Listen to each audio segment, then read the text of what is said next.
Much. And next up from Manila Bulletin, may we call on Shirley Pizarro. Come and join us. Hi. I'm just really curious. How much time did you devote to recording this album? Or are you devoting? Because I know that you still have a few days to go. We're done. Oh, you're done. Okay. Yeah, recording wise, yeah, we started working and we started recording things when I got back from Singapore last Thursday, Okay. and we finished Monday. So it's So it was fast. It was really fast. so the hardest part is to learn the songs. Yes, I think the hardest part was finding a way to be able to put an emotion into the songs. My voice wasn't in the best place recording them, so it was a challenge being able to sing, because they're songs you really have to sing, and so from kind of being in a tired place in my voice during recording days, it was just a challenge trying to figure out, okay, how can I best sing these songs and not disappoint people, and making sure that I just want people to enjoy listening to them. That was the biggest goal. Yeah, we understand that you are singing songs from the top songwriters in the Philippines, and most of them are also producers. So are these songs also produced in the album by each composer or songwriter, or is The only two producers that I worked with Jay were and Jay and Jimmy? So, which is even more props to them for the amount of time that the amount of work they had to do in such small amount of time. Especially Jimmy. Jimmy had the most songs that he had to figure out and work on. So it was really great, and it was very relaxed despite the. So we had to get all this done, but it's very relaxed still. So it was very nice. Okay. So my question is, how was the experience? Because Jimmy was already saying how he had a breeze working with you, liking it so much because you're such evidently a joy to work with. So how was the experience working with Jimmy on your point of view and of Jay? They're both very talented musicians.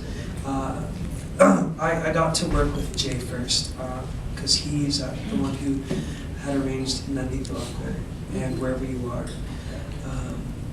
which were kind of in ties with the miniseries Nandito Ako. So he was able. He had a little more time to work on that, but his piano playing is so great. He has such a feeling, such a soul when it comes to music, a very deep one.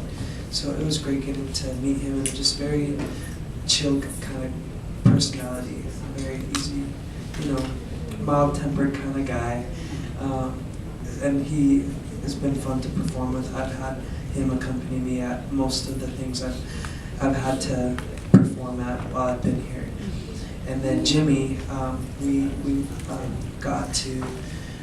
had to meet at just backstage at one of the appearances that I had, and it was just very quick. And then we were trying to work on something, and then someone comes in the door and is like, "You're on in 10 seconds."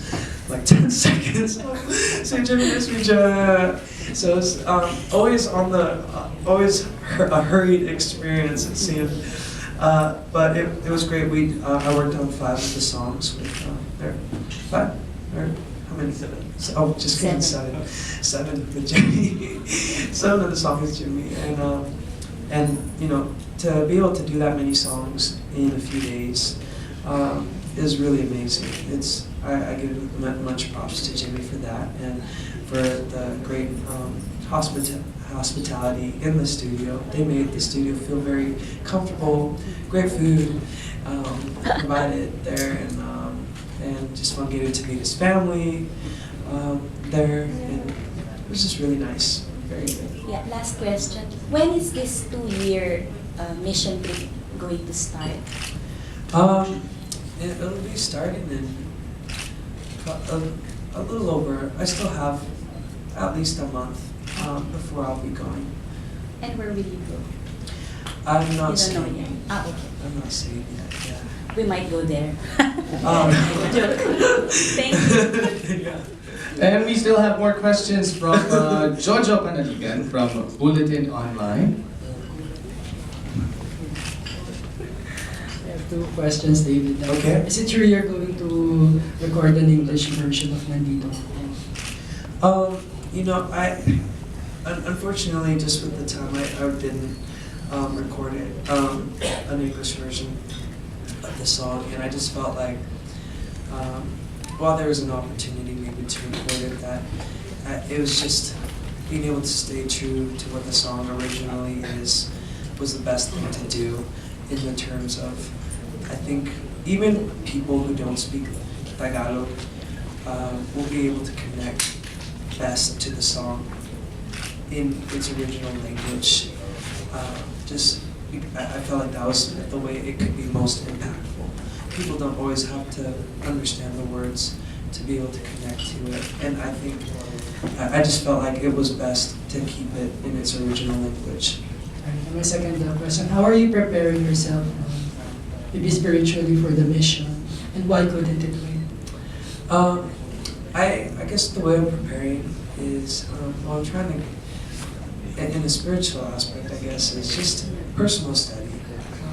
Just reading every day. You know, prayers, I think, are the best way to keep in touch with God. There's nothing like the power of prayer, and just personal study and reading. That's I guess the best way I'm preparing until.